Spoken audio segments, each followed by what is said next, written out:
Voilà, donc j'enregistre la session de manière à ce que, parce que moi sur mon ordinateur, on voit, hein, on voit bien l'écran, enfin, on voit bien ce qu'il y a au tableau. Donc vous pourrez relire par la suite la vidéo de manière à voir ce qui sera au tableau. OK?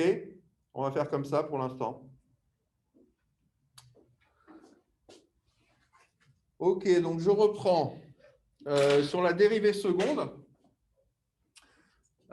Donc du coup, qu'est-ce qu'il faut faire? Il faut dériver une deuxième fois cette fonction-là. Hein. Donc ici, la dérivée seconde de x. Donc je vais redériver cette fonction-là. Donc j'ai un moins oméga.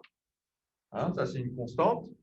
Et puis ensuite, je vais dériver sinus oméga t. J'ai encore de nouveau une fonction composée. Donc la fonction f, cette fois-ci, maintenant, c'est sinus. La fonction g, c'est oméga t. Je dérive sinus. La dérivée de sinus, c'est cosinus de oméga t. Et puis, je vais multiplier par la dérivée de oméga t, hein, la dérivée de g. Donc, ça me fait un oméga qui arrive. Et donc, du coup, je vais avoir un oméga fois oméga, un oméga carré. Donc, j'ai moins oméga carré cosinus oméga t. OK?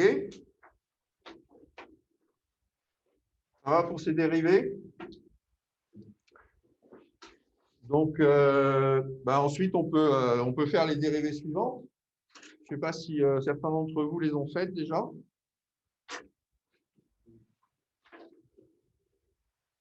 Alors, la fonction suivante, donc c'était y. Alors, par contre, je vais au fur et à mesure, je vais effacer hein, pour que ce soit visible sur l'ordinateur.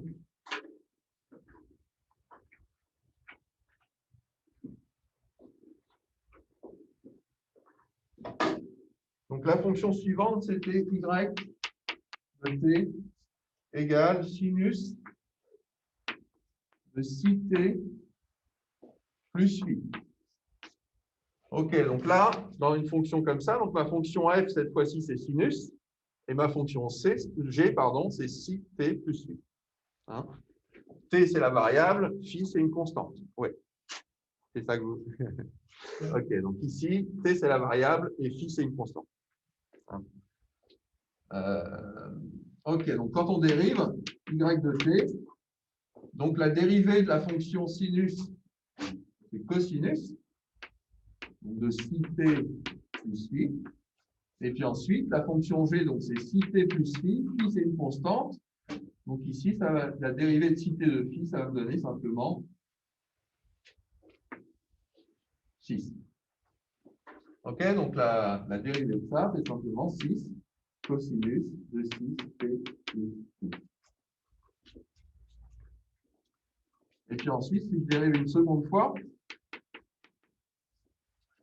donc cette fois-ci, j'ai le 6 qui est devant, j'ai la dérivée de cosinus, c'est moins sinus de 6t plus phi. Et puis ensuite, je vais multiplier de nouveau par la dérivée de la fonction g qui ici est égale à 6t plus phi, c'est-à-dire que je vais avoir un nouveau 6 qui sort. Donc au final, ça me fait moins 6 fois 6, 36 sinus de 6t plus phi.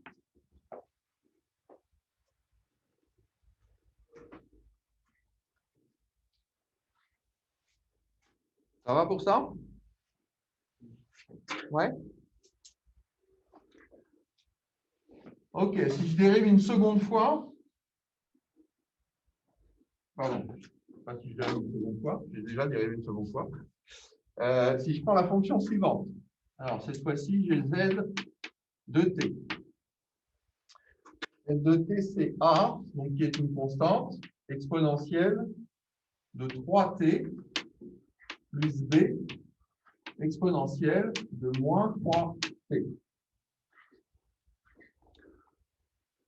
Donc ici, j'ai la somme en fait de deux fonctions hein, de t. Alors, je vais utiliser d'autres notations pour vous habituer. Donc, si je dérive une première fois, z de t, donc je vais avoir la dérivée de cette fonction-là. Donc ici, j'ai encore une fonction composée. Hein. C'est la fonction exponentielle de la fonction g qui vaut 3t. Donc, quand je dérive ça, ben, j'ai la dérivée de la fonction exponentielle. Donc, je vais avoir le a déjà. Ensuite, j'ai la dérivée de la fonction exponentielle. C'est exponentielle. Donc, exponentielle de 3t. Et puis, je vais multiplier par la dérivée de la fonction g qui vaut 3t. 3, tout simplement. Donc, je multiplie par 3. Et puis, je fais pareil pour l'autre. Hein, j'ai b. Dérivée de la fonction exponentielle, c'est exponentielle, de moins 3t. Et puis ensuite, la fonction g, cette fois-ci, elle vaut moins 3t. Donc, la dérivée de moins 3t par rapport à t, simplement moins 3. Donc, multiplie par moins 3. Donc, au final, oui. Oui. Donc, il y avait t puissance n. D'accord? Puis ici, on dérive par rapport à t.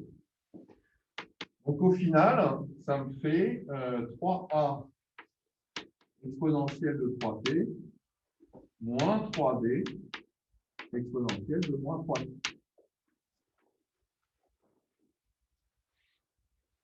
Alors, je pourrais mettre le 3 en facteur. Ouais. Exponentielle de moins 3t, ça fait pas moins exponentielle de moins 3t. Comment ça?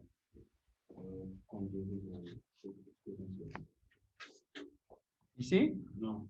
Ici? Non. Là? Quand je dérive exponentielle de x, la dérivée d'exponentielle de x, c'est exponentielle de x. Si je dérive exponentielle de moins x, la dérivée, c'est exponentielle de moins x.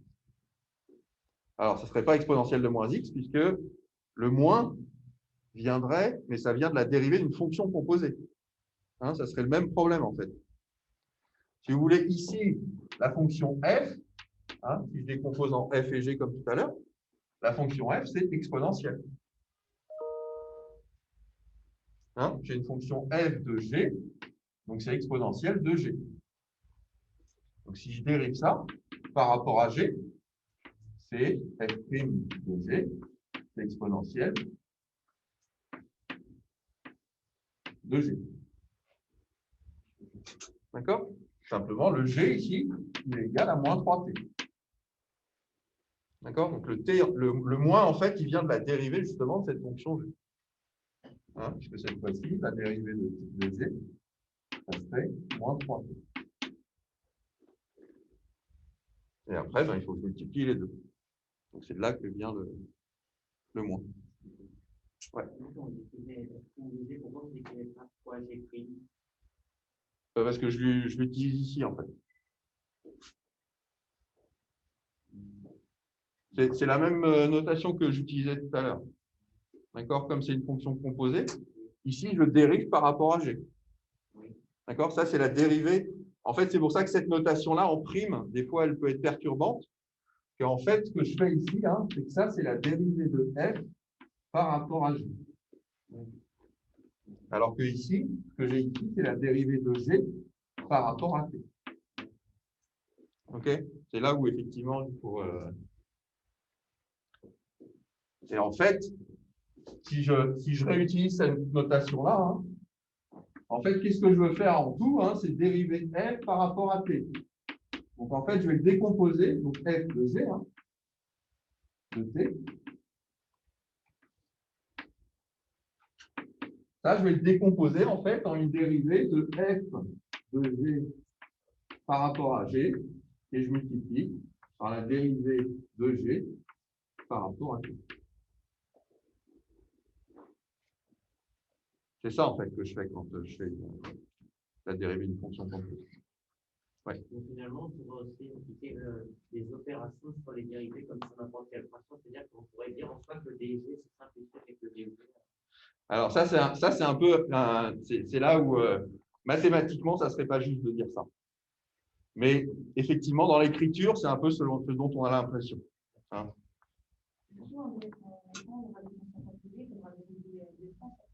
C'est ça. Hein. Dès que vous avez une fonction composée, une fonction de fonction, eh bien, vous pouvez faire cette décomposition de la dérivée en une dérivée d'abord de la première fonction par rapport à la deuxième fonction et vous multipliez ensuite la dérivée de la deuxième fonction par rapport à la variable t.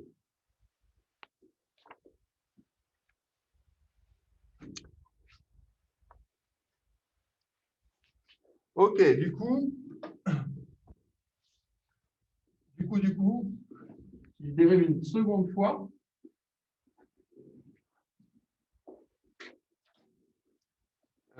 Donc ici, ça me fait z point par rapport à t. Donc en fait, je vais devoir dériver cette fonction-là, 3a e exponentielle de t, moins 3b exponentielle de moins 3t. Donc j'ai un 3a, je dérive exponentielle de t de 3t, ça fait exponentielle de 3t, et puis je dérive 3t, ça me fait un nouveau 3 qui sort.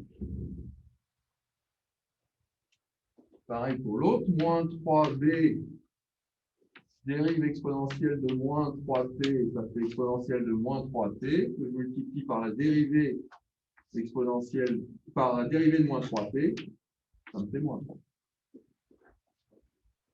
Et donc au final, tu vas avoir 9a exponentielle de 3t. Et ici, attention, j'ai un moins 3 ici fois moins 3 ici, ça me fait plus 3, plus 9b exponentielle de moins 3.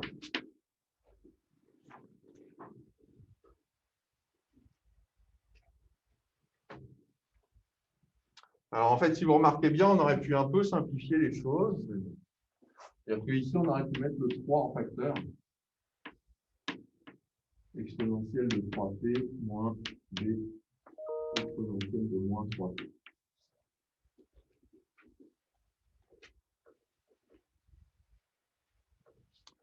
Donc, du coup, on aurait pu dériver simplement ce qu'il y avait à l'intérieur, là. Ce qui revient à quasiment dériver ce qu'il y a ici, à un signe moins près ici. Ici, on a aussi 9 facteur de a exponentielle de 3t plus b exponentielle de moins 3t. Alors, vous pouvez remarquer que ça, en fait, c'est égal à 9 fois z.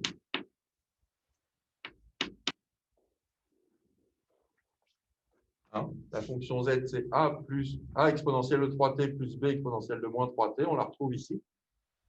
Donc, en fait, en dérivant deux fois, eh bien, on retrouve un multiple de la fonction initiale.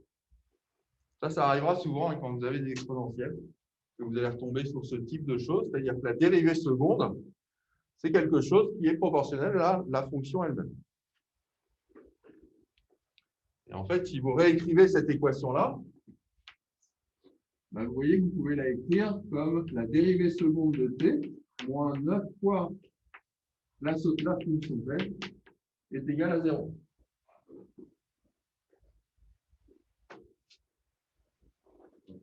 Ouais.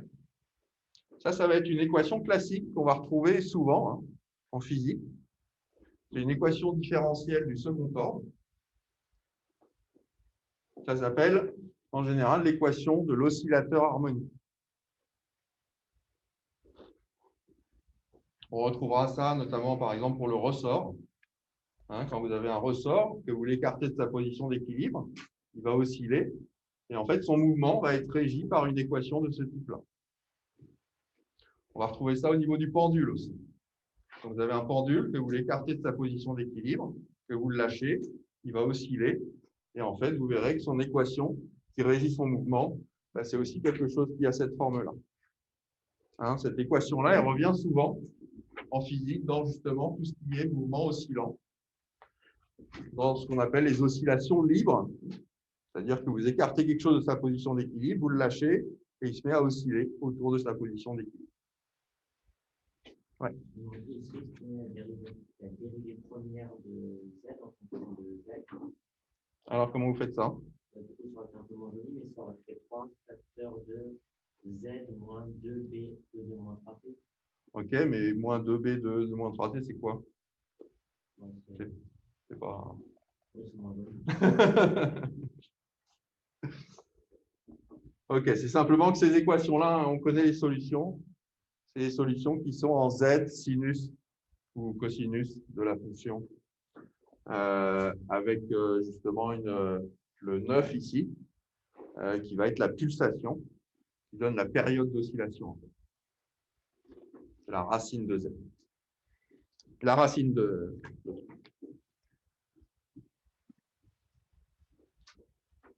OK. Est-ce qu'il y a des questions pour les personnes qui sont à distance là? Je vois vous m'envoyez des messages, mais c'est bien écrit 3AB exponentielle de 3T moins 3B. Oui, c'est bien ça.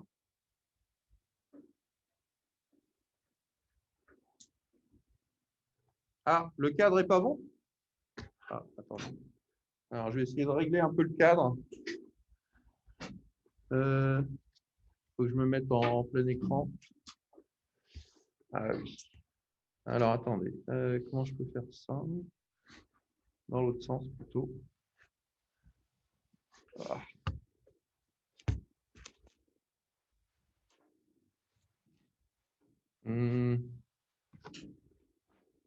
Comment ça se fait qu'il filme comme ça?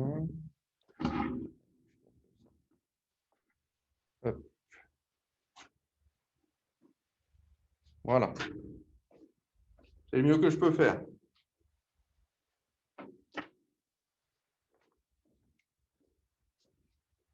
OK. Alors, vous allez voir que ces dérivés, donc on va les retrouver. C'est quelque chose qui va revenir, notamment quand on va étudier donc, tous les mouvements d'un point, puisque on va revoir ça dans l'exercice qui suit. On va pouvoir exprimer la vitesse comme la dérivée de la position et l'accélération comme la dérivée de la vitesse, ou encore comme la dérivée seconde de la position. Donc, ça va revenir régulièrement dans les problèmes qu'on va étudier. Donc, on va commencer l'exercice 4.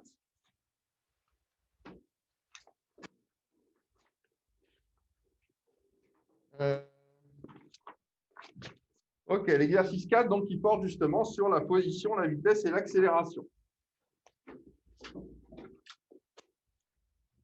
Je fasse ici.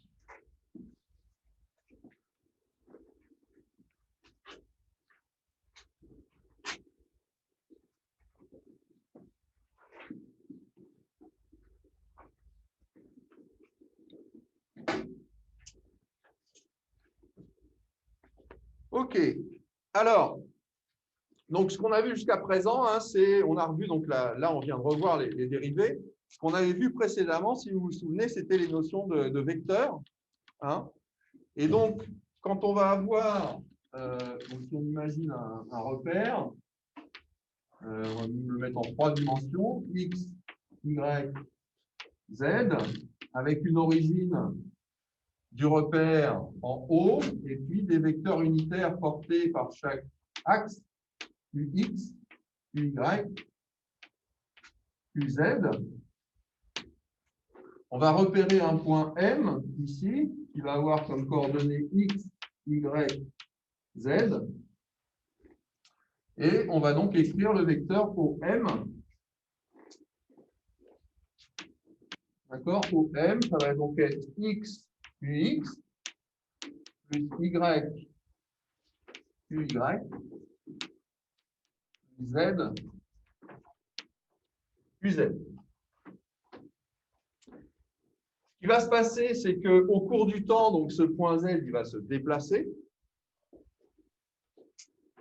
D'accord? M se déplace au cours du temps.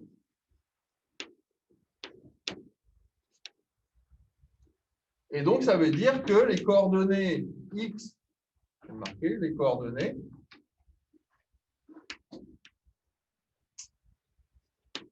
X, Y et Z dépendent du temps.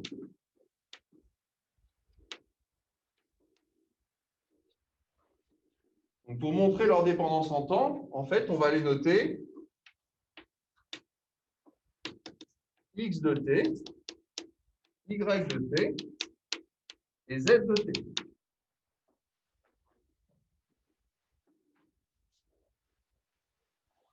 OK, donc du coup, mon vecteur OM, au cours du temps, eh bien, il va avoir comme coordonnées x de t, ux, plus y de t, uy, plus z de t, uz. X de t, y de t, z de t, c'est donc des fonctions qui vont dépendre du temps. OK? Alors, une manière de décrire le mouvement du point Z, c'est de donner justement cette dépendance temporelle de ces coordonnées. C'est ce qu'on appelle les équations paramétriques du mouvement. Les équations paramétriques,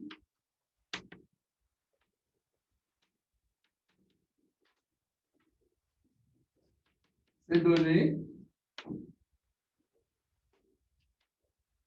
les dépendances temporelles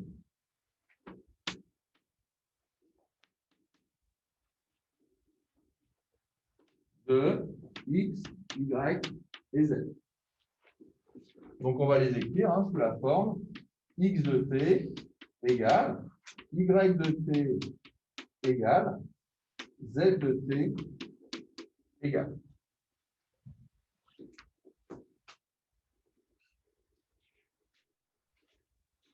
OK, donc ici, dans le problème qu'on a ici, alors, x de t, donc c'est c fois t. Alors, c, c'est une constante.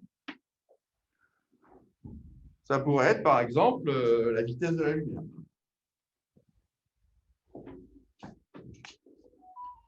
Ça pourrait être une vitesse. Et puis ensuite, donc, pour la deuxième, c'est R. Alors, R, c'est une constante. Sinus oméga t. Oméga, c'est une constante aussi.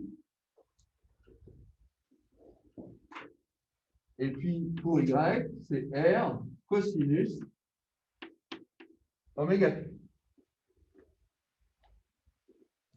Donc, je note ici, C, R et oméga sont des constantes.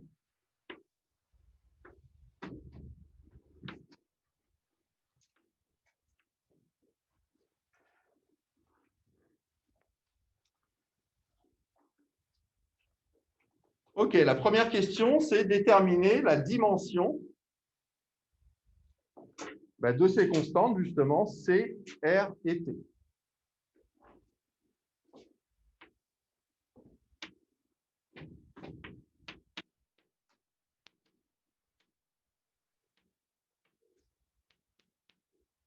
C, R, pardon, et oméga. T. Alors, ce qui n'est pas dit ici, mais c'est quelque chose qui est évident là-dedans, dans la manière de l'écrire, c'est que T, c'est un temps. D'accord? Donc, la dimension de T, c'est... Alors, ça, c'est l'unité. Donc, on le note grand T, pour un temps. Il faut dire que c'est un temps. D'accord? X, Y et Z, c'est une position. Donc, ça va avoir la dimension. Alors, grand M, c'est quoi? Grand L. Oui. Grand L, puisque c'est une longueur. OK? Donc, ça va être pareil pour Y. Et ça va être pareil pour Z.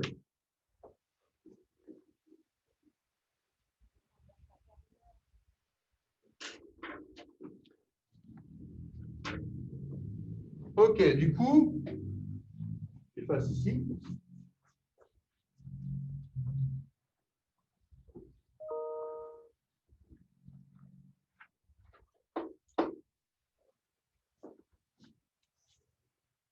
Alors, quelle va être la dimension de C?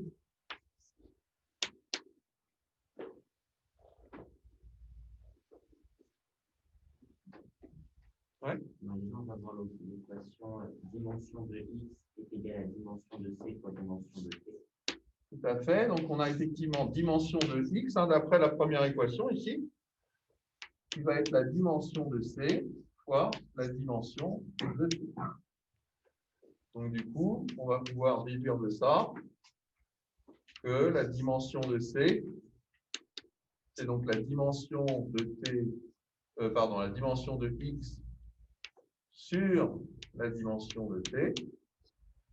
Et puis, comme on connaît la dimension de x, hein, on l'a écrit là-bas, donc c'est L sur t qui a une dimension grand T. Donc, c'est du L T-1.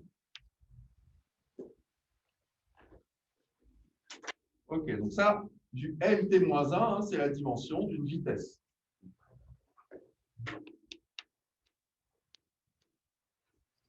Les unités, ça fait, dans le système international, les mètres par seconde. Les mètres seconde moins 1.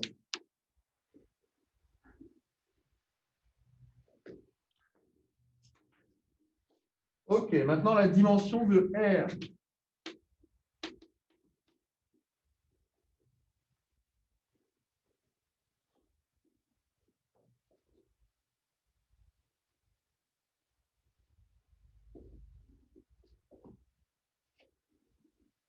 Alors, la dimension de R, où est-ce qu'apparaît R? Ben, il apparaît ici, hein, dans l'expression de Y. C'est R sinus oméga T. Il apparaît dans l'expression de Z. C'est R cosinus oméga T. Oui, au fond là-bas, pour changer. C'est Y sur T. Alors, attention. Ici, la dimension. Alors, si on réécrit cette équation-là en termes de dimension. Hein, donc, on a la dimension de Y. C'est donc le produit des dimensions, là. Donc, la dimension de R fois la dimension de sinus oméga T. Alors, donc, toute la question, c'est quelle est la dimension de sinus oméga T? Ouais. C'est ça. La fonction sinus, comme la fonction cosinus, ça n'a pas de dimension.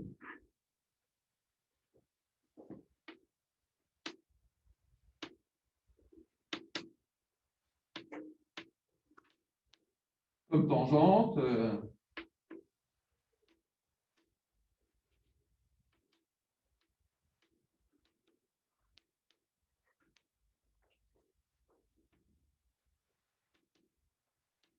D'accord? Si je vous écris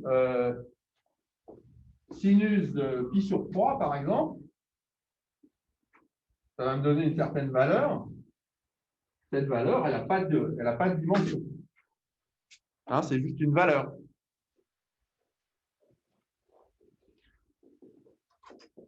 Donc, les fonctions sinus et cosinus n'ont pas de dimension.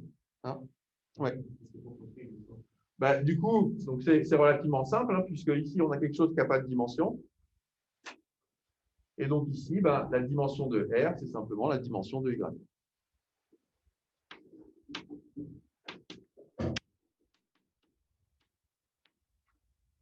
C'est la même que la dimension de Z.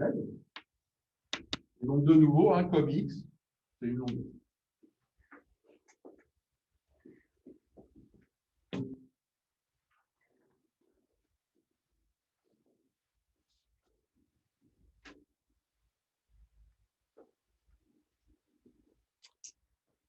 OK, maintenant, on a la dimension de oméga.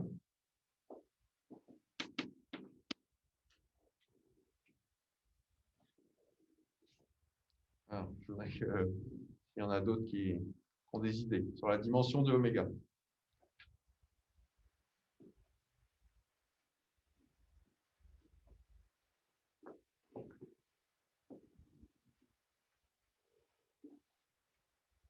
Alors, d'où est-ce qu'on va tirer la dimension de oméga? Allez-y, allez-y. Hein. On ne peut pas? Ah ben si, on peut toujours.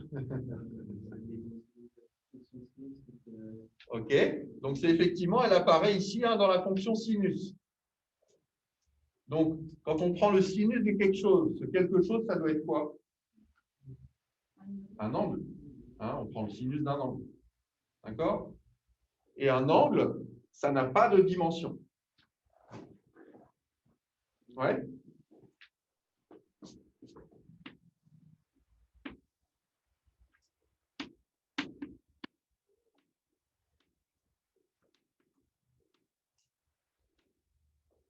OK, un angle, ça n'a pas de dimension. Alors, par contre, ça a une unité. Hein. Attention. Mais un angle, ça n'a pas de dimension. Donc, ça veut dire que ce qu'il y a à l'intérieur, hein, le produit oméga t, ça n'a pas de dimension. Donc, quand on dit ça n'a pas de dimension, hein, ça veut dire que sa dimension, c'est égal à 1. En fait. Donc, ça veut dire que le produit de oméga, la dimension de oméga fois la dimension de t, ça doit être égal à 1.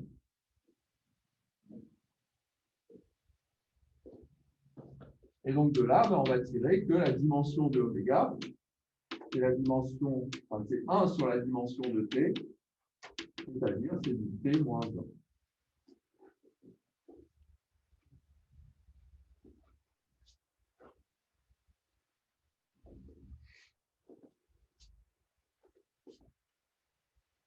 OK, donc, alors, en fait, si je l'écris en termes d'unité, oméga, pour obtenir ici un angle, donc un angle que je vais exprimer en radian, par exemple,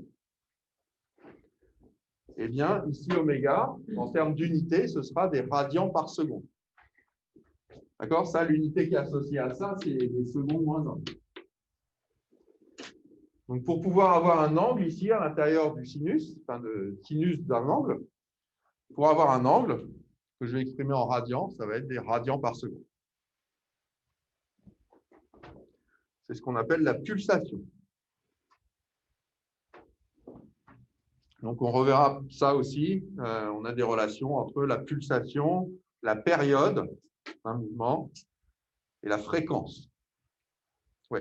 Les deux fonctions qui vont donner une image adimensionnée, mais dont l'argument aura une dimension, pas aussi.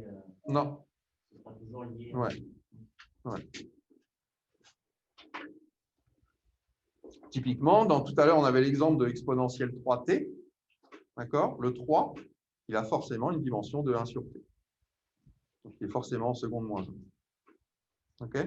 À chaque fois que vous prenez la fonction de quelque chose, ce quelque chose, il n'a pas de dimension.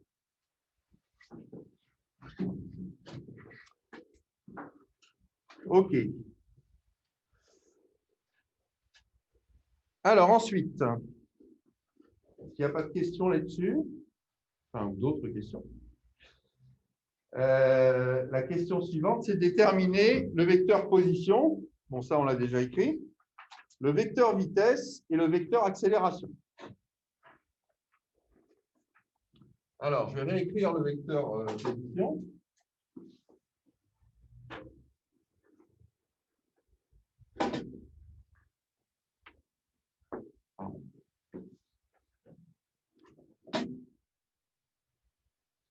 Donc là, c'est la question 2. Vecteur position.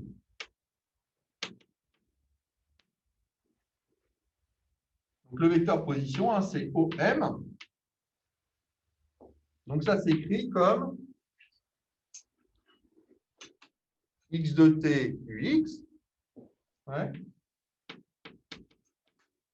On l'a écrit tout à l'heure, hein, plus y de t uy plus z de t uz.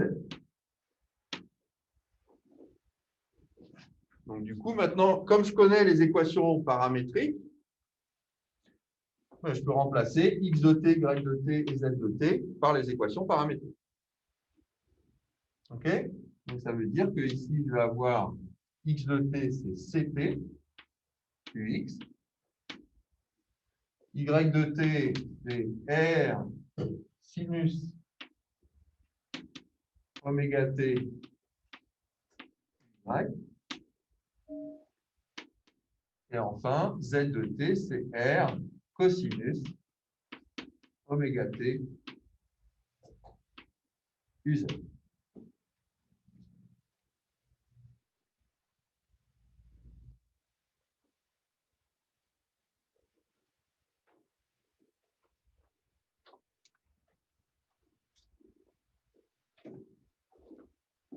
OK, donc pour la position, hein, c'est simple, il y a juste à réécrire sous la forme d'un vecteur les équations paramétriques.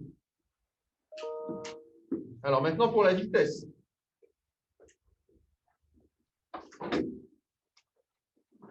Ce Oui.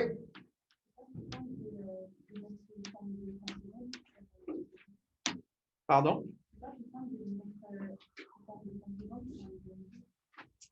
Si vous voulez, c'est la même chose en fait.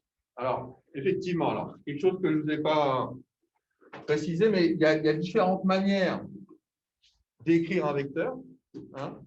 Soit on peut l'écrire effectivement sous cette forme-là, c'est-à-dire c'est la forme la plus étalée, on va dire, la plus complète.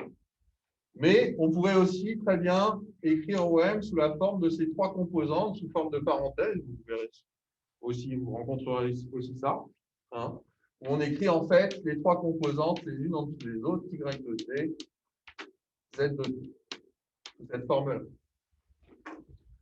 Une écriture matricielle. D'accord, on a une matrice colonne. Et donc, du coup, on pourrait écrire aussi OM sous la forme, donc ça serait CT R sinus oméga T et R cosinus oméga T.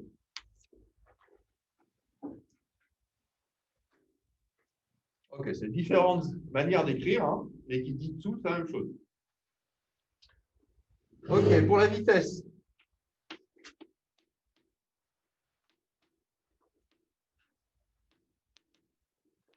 Alors, je vais la noter V.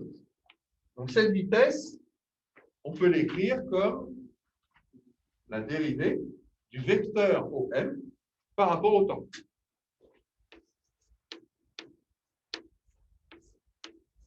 D'accord, je l'ai écrit sous cette forme-là.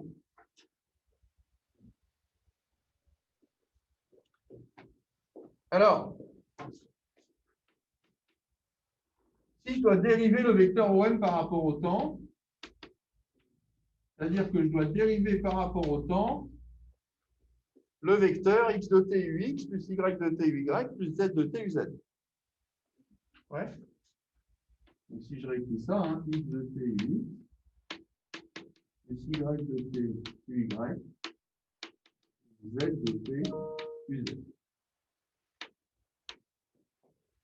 Alors, je vais vous faire le développement parce que là, on est pour l'instant en coordonnées cartésiennes. Mais ce développement, on va aussi le faire plus tard en coordonnées cylindriques, par exemple. Et ça va donner des résultats un peu différents. Alors, ici, si je dois dériver tout ça, donc en fait, j'ai la dérivée ici d'une somme de fonctions. Donc, ça va être la somme des dérivées. OK? Donc, ça veut dire que je pourrais le réécrire sous la forme x de t ux par rapport au temps, plus la dérivée de y de t uy par rapport au temps, plus la dérivée de z de t uz par rapport au temps.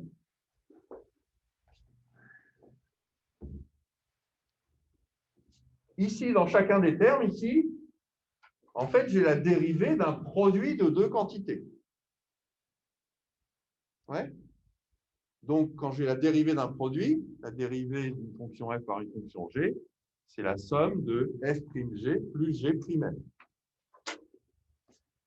Donc ici, en fait, la dérivée de ça, c'est la dérivée de x de t par rapport au temps, u de x, ça c'est mon f', plus x de t,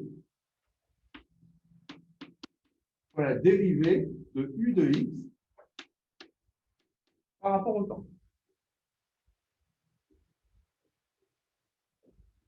Et puis ensuite, bah, c'est la même chose pour y, hein, d de y de t sur dt y, plus d plus y de t de d de uy sur dt, et puis enfin, plus d de z de t sur dt uz, plus z de t, d de u de z de uz sur dt.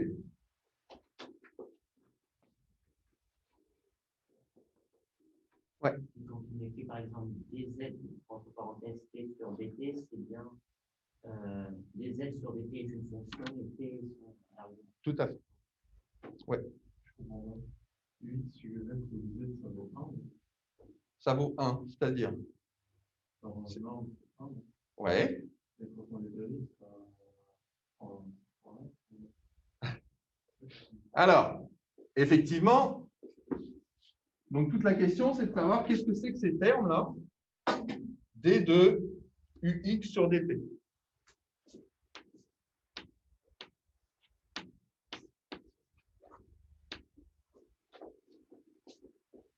Alors, attention ici, vous voyez que ce n'est pas la dérivée de la norme de UX. Hein, c'est la dérivée du vecteur UX. Qu'est-ce que ça exprime, la dérivée par rapport au temps? Quelle est la signification de la dérivée, en fait, de quelque chose?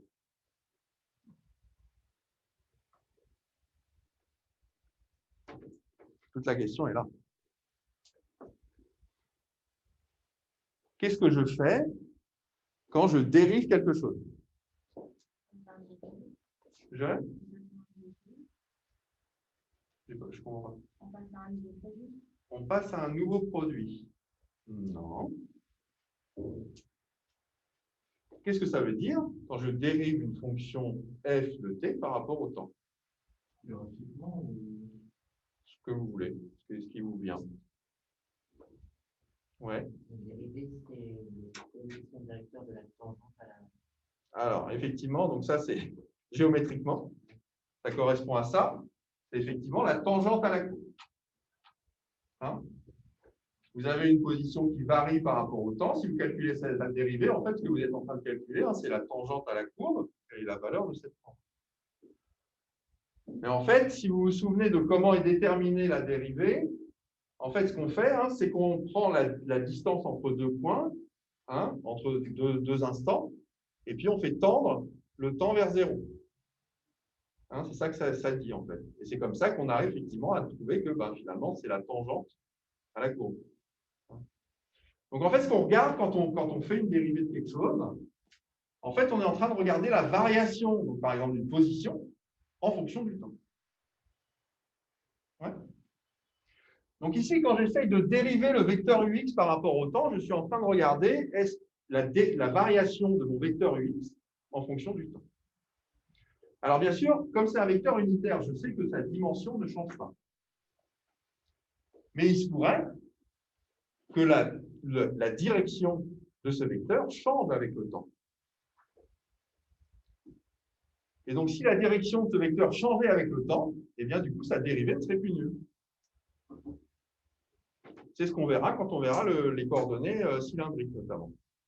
Les coordonnées cylindriques, elles sont attachées au point, et donc les vecteurs unitaires qui sont attachés à ça, ils varient au cours du temps. Pas en termes de normes, mais en termes de direction. Ouais. en gros, le calcul il marche pour n'importe quel vecteur. Ouais. Mais pour le vecteur cartésien, ça ne sert à rien de faire les dérivés de vecteurs. Alors, effectivement, quand on est en repère cartésien, qu'est-ce qui se passe? Nos vecteurs UX, UY et UZ, non seulement ils ont une norme de 1, mais en plus, ils sont fixes dans le temps. Ouais. Ils ne bougent pas. Vous prenez à n'importe quel instant, ils sont toujours à la même place. OK? Donc, du coup, effectivement, leur dérivée va être égale au vecteur. Mais je vous fais ce développement parce que vous verrez que quand on tourne au cours du temps, et donc le fait qu'il tourne, leur dérivée ne sera plus nulle. OK? C'est vraiment un point important, hein, à vraiment essayer de capter en début d'année, là. Parce que c'est voilà, une des grosses erreurs qui est faite par la suite, hein, c'est de ne pas tenir compte du fait que effectivement les vecteurs par rapport auxquels on exprime, les vecteurs de base par rapport auxquels on exprime nos vecteurs, n'importe quel vecteur, eh bien, peuvent varier dans le temps. Alors, quand on est en cartésienne, eh bien, tous ces vecteurs, en fait, ne varient pas dans le temps. Hein, donc, c'est tout de suite très simple, puisque toutes ces dérivées-là de vecteurs, eh bien, elles vont être nulles. Et donc, ça simplifie, vous voyez, l'expression de V en coordonnées cartésiennes, puisque du coup, tous ces termes-là ils vont se simplifier. Et il va nous rester que les dérivés dx de t sur dt ux plus dy de t sur dt uy plus dz sur dt uz.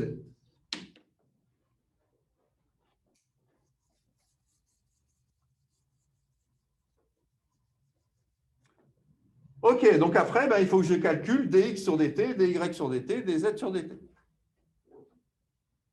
Ok, je vais vous laisser quelques minutes pour calculer donc ces dérivés.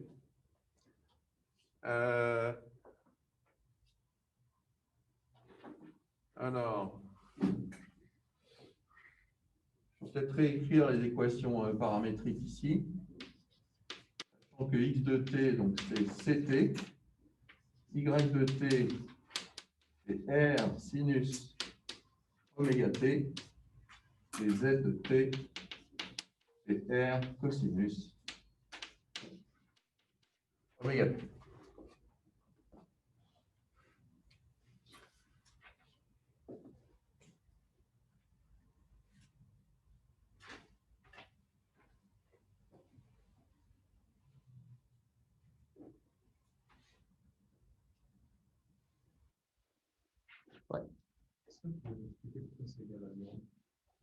Les dérivés des vecteurs ux, uy, uz, parce que leur norme est nulle et leur direction et leur sens sont fixes dans le temps. Donc, si vous prenez à deux instants, d'accord, la dérivée, c'est regarder la variation de quelque chose entre deux instants. Ouais. Si vous prenez un premier instant, par exemple, si on prend ux, vous allez trouver ux qui est ici. D'accord? Ux à l'instant t1, il est là. Puis si vous prenez un deuxième instant t2, ux, il sera toujours à la même position. Or, la dérivée, c'est la variation entre ces deux instants. Donc, vous allez faire la différence, en fait, entre deux vecteurs qui sont au même endroit, avec la même dimension, à deux instants différents. Donc, la différence va être nulle. En fait, vous pouvez le réécrire en écrivant que c'est la limite, la dérivée par rapport au temps, c'est la limite quand t tend vers 0 de la différence entre ux entre deux instants et delta t, la différence de temps entre deux instants. C'est-à-dire que la limite. Alors, si je mets maintenant entre deux instants, donc entre t1 qui tend vers un instant t2, d'accord, j'ai deux instants, t1 et t2, je vais tendre les deux instants l'un vers l'autre, d'accord, donc la différence entre les deux tend vers 0. Ici, c'est une delta t qui tend vers 0. Donc, ça serait ux en t2 moins ux en t1 sur t2 moins t1. Et comme ux en t1, c'est le même que ux en t2, vous voyez que la différence est tend vers 0.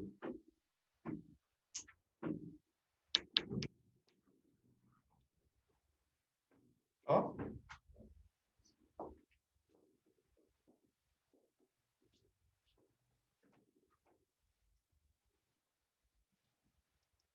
Ok, alors c'est dérivé.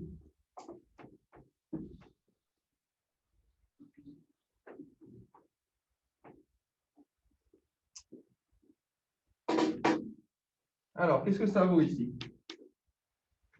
Donc, la dérivée de x par rapport au temps. Je dérive la fonction ct par rapport au temps. Ça me fait c. Ça me fait cux plus. Alors, maintenant, je dérive r sinus oméga t par rapport au temps. Donc là, attention, vous vous souvenez de ce qu'on a fait précédemment, c'est une fonction composée. Donc, ça me fait, il faut que je dérive ici la fonction sinus cosinus oméga t, et ensuite, il faut que je dérive le oméga t, oméga. Donc, finalement, il me reste r oméga cosinus oméga t uy. Et puis maintenant, la dérivée de z par rapport au temps. Donc effectivement, moins parce que la dérivée de cosinus, c'est moins sinus. Hein. Donc moins R. Il y a un oméga qui sort à cause de la dérivée de oméga t. Sinus oméga t plus 1.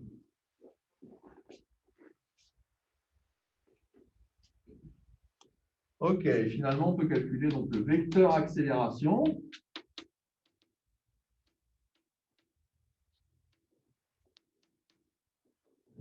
Oui. Dans la parenthèse de oméga t, ben parce que la dérivée de cosinus oméga t, c'est oméga, cosinus, oméga, enfin, moins oméga, sinus oméga t. Enfin, plutôt ici. La dérivée de sinus oméga t, d'accord, c'est une fonction composée. Donc, c'est la dérivée de sinus par rapport à oméga t. Donc, c'est cosinus oméga t. Et que ensuite je multiplie par la dérivée de oméga t par rapport au temps. Le oméga t qu'on avait dans la parenthèse, on fait la fonction et c'est le oméga qui est après la mer. C'est ça. Ouais.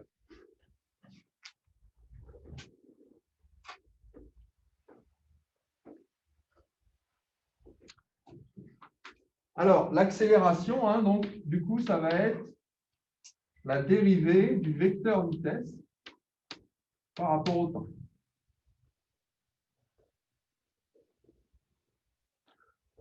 Donc, je pourrais refaire le calcul de tout à l'heure, hein, c'est-à-dire reprendre l'expression du vecteur vitesse ici et le dériver une seconde fois par rapport au temps. Donc, si j'écris ça, bah, ça va me faire la dérivée seconde de u de x de t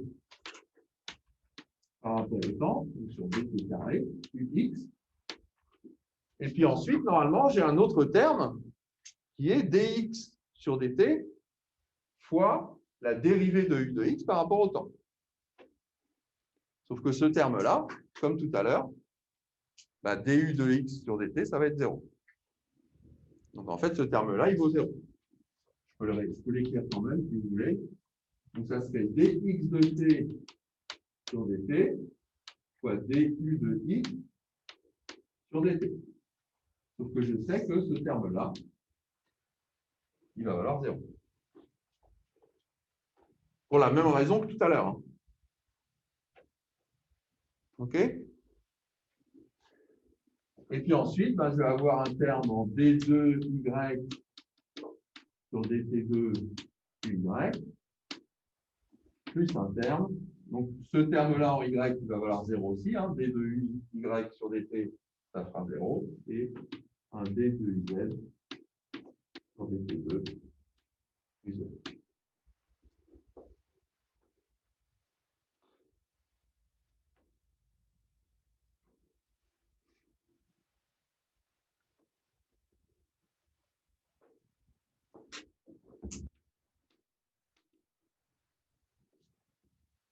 OK, donc ça veut dire qu'il va falloir que je dérive une seconde. Oui. Dans les exercices, il y a quel genre de fonction qui peut rencontrer en dehors de cosinus? Quel genre de fonction? Exponentielle, logarithme, voilà, tangente. Même dans des cas, dans des cas pratiques, on sort de la réalité. Bien sûr. Bien sûr.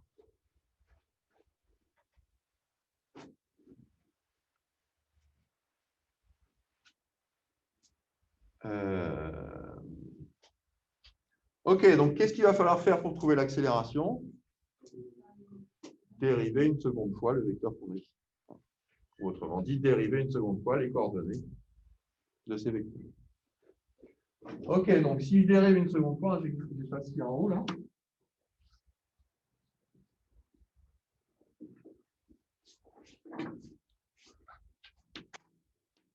Ah.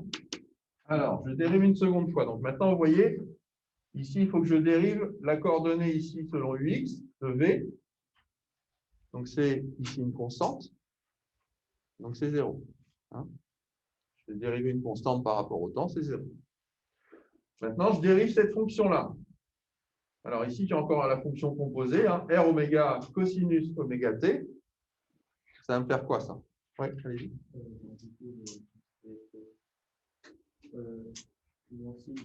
Ouais. Ouais.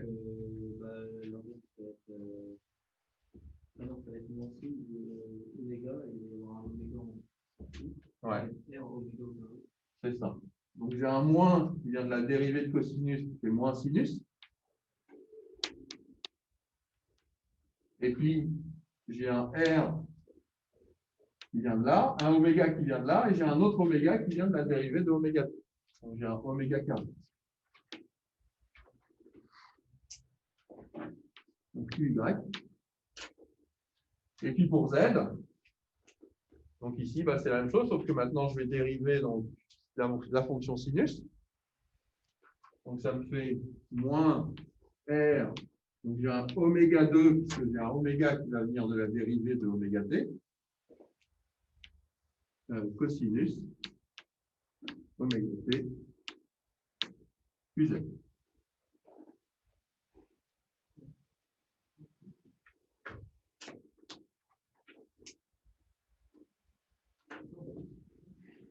Un plus qui vient de où? Ici, j'ai un moins. Ouais. Et ici, quand je dérive sinus oméga t, c'est cosinus. Enfin, quand je dérive sinus, c'est cosinus. Hein? Ouais.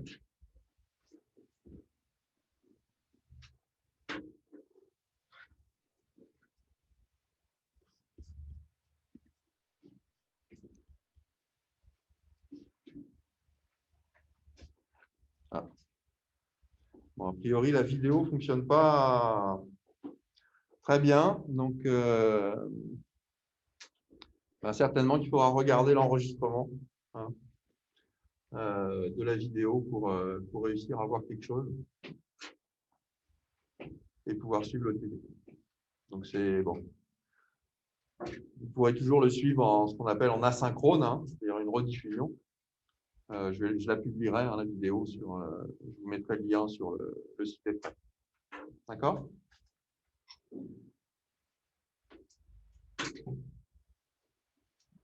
OK. Alors, donc ça, c'est bon. Alors ensuite, question 3, décrire la trajectoire. Donc j'efface ici.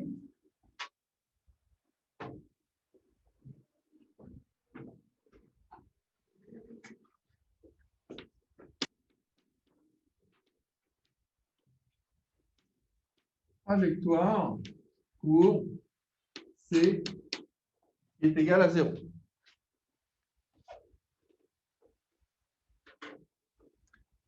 Alors, qu'est-ce qui se passe pour mon vecteur OM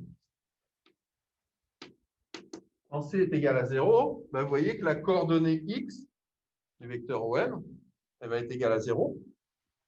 OK, donc il ne me reste que deux coordonnées. R sinus oméga t QY plus R cosinus oméga t plus Z.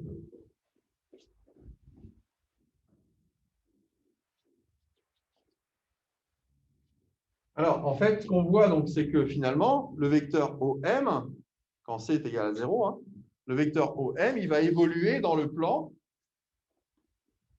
ici, OY, OZ. Donc, en fait, si je le traçais, hein, j'aurais juste à tracer le plan. Je vais prolonger comme ça. Y, Z, QY,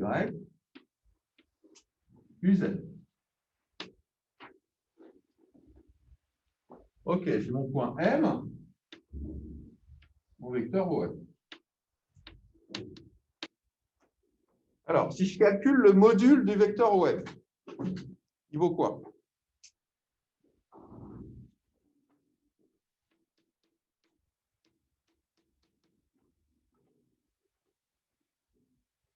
Je vous rappelle, le module du vecteur, hein, c'est racine de la somme des carrés des coordonnées. Ouais. Racine de R au carré, sin carré de négatif. Ouais. R carré, cos carré de négatif. OK. Alors ça va être égal à quoi? Donc si je mets le R carré en facteur, j'ai racine de R carré facteur de sinus carré oméga t plus cosinus carré oméga t. Ouais.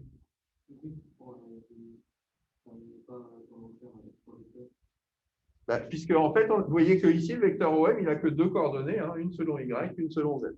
Il n'a plus de dépendance en X, puisque C est égal à 0, tout le temps. OK? On est dans le cas où C est égal à 0. Donc ici, après cosinus carré plus sinus carré, c'est 1. Et donc ici, il ne nous reste que racine de R carré, c'est-à-dire R. OK, donc en fonction du temps, hein, vous voyez que le vecteur OM, il va toujours avoir cette taille-là. Hein, il a une taille fixe qui est R. Donc au cours du temps, qu'est-ce qui va se passer? Ben, il sera toujours à une distance R du point O. Donc il va pouvoir se balader en fait que à une distance R du point O, à n'importe quel moment où vous allez le voir, il sera toujours à la distance R. Donc en fait, il va se balader sur le cercle qui a comme rayon R.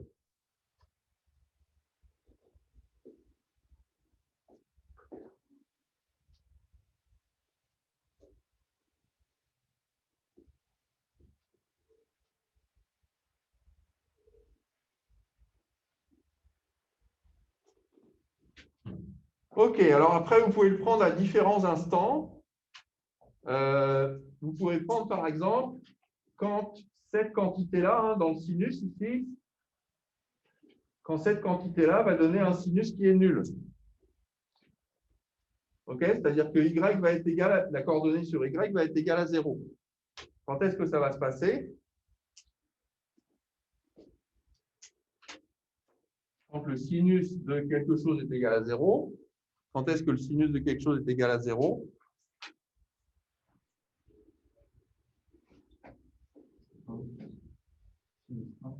Sinus de 1? Non. Ah, ça, il faut connaître un petit peu. La fonction sinus, elle varie entre quoi et quoi? Entre moins 1 et 1. OK.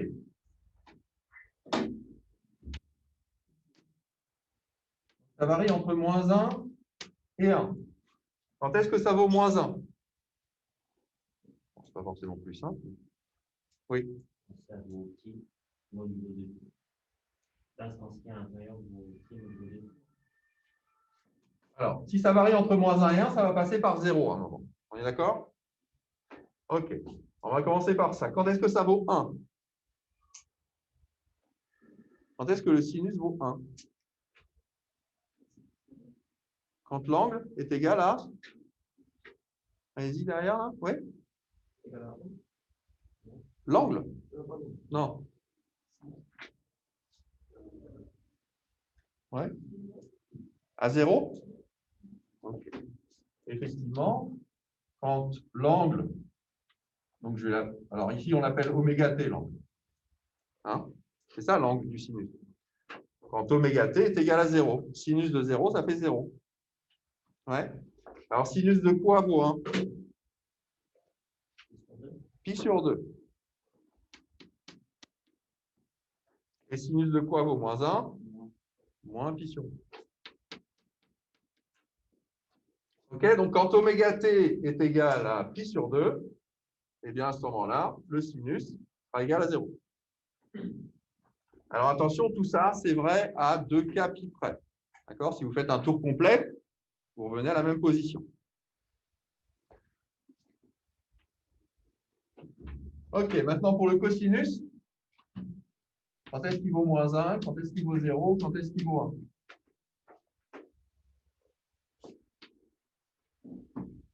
Alors, quand est-ce que le cosinus est égal à 0? À pi sur 2. Et quand est-ce qu'il vaut 1? En 0. Et quand est-ce qu'il vaut moins 1? En pi ou moins pi. Donc attention, parce que ici, vous voyez, ça varie dans l'autre sens, oméga. OK. Donc, ce qu'on voit donc. Alors, quand oméga t est égal à 0, c'est-à-dire quand t est égal à 0. Ouais, puisque oméga, c'est une valeur fixe. Donc, quand t est égal à 0, oméga t est égal à 0, le cosinus vaut 1 et le sinus vaut 0. Ouais. Quand t est égal à 0. Oméga t est égal à 0. Ouais. Donc, à ce moment-là, vous voyez que ici, le cosinus vaut 1 et le sinus vaut 0. Ça va? OK. Donc, on peut écrire ici pour t égale à 0, OM. Donc, on a dit le cosinus vaut 1 et le sinus vaut 0. Ouais. Cosinus vaut 1, ça veut dire que ici, cosinus de oméga t, ça fait 1, multiplié par R, ça fait R, UZ.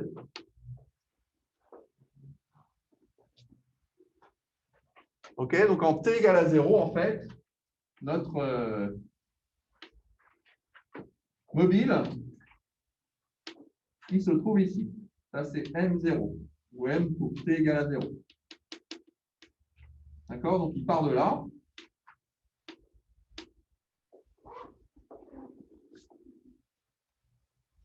Et puis ensuite, on peut regarder quand, par exemple, oméga t est égal à pi sur 2, c'est-à-dire t égale à pi sur 2 oméga.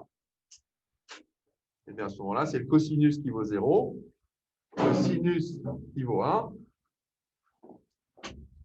Donc pour t égale à pi sur 2 oméga, OM, vaut, cette fois-ci, le sinus vaut 1, le cosinus vaut 0, il ne reste que R plus Y. D'accord? Donc à ce moment-là, notre vecteur, il est comme ça. Donc ça, c'est M de t égale pi sur 2 oméga.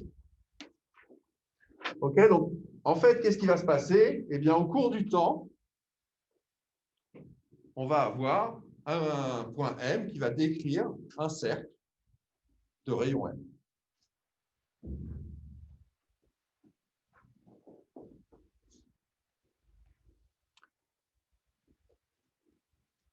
OK, ben, je pense qu'on va arrêter là pour aujourd'hui. Hein, il est déjà 13h10. Oui. Ça, c'est la question 3. La trajectoire du cas C égale à 0. D'accord? Dans C égale à 0, on a une trajectoire circulaire dans un plan O, Y, Z.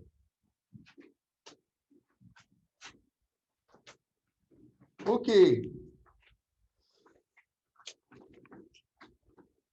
Bon, ben, merci pour les courageux qui sont restés à distance à écouter quand même malgré les problèmes de connexion. Hein, je suis désolé. On essaiera de faire mieux la prochaine fois. En tout cas, la semaine prochaine, donc c'est ceux qui étaient à distance qui viendront en présentiel et vous qui suivrez à distance. D'accord? Bonne journée à tous. J'arrête l'enregistrement.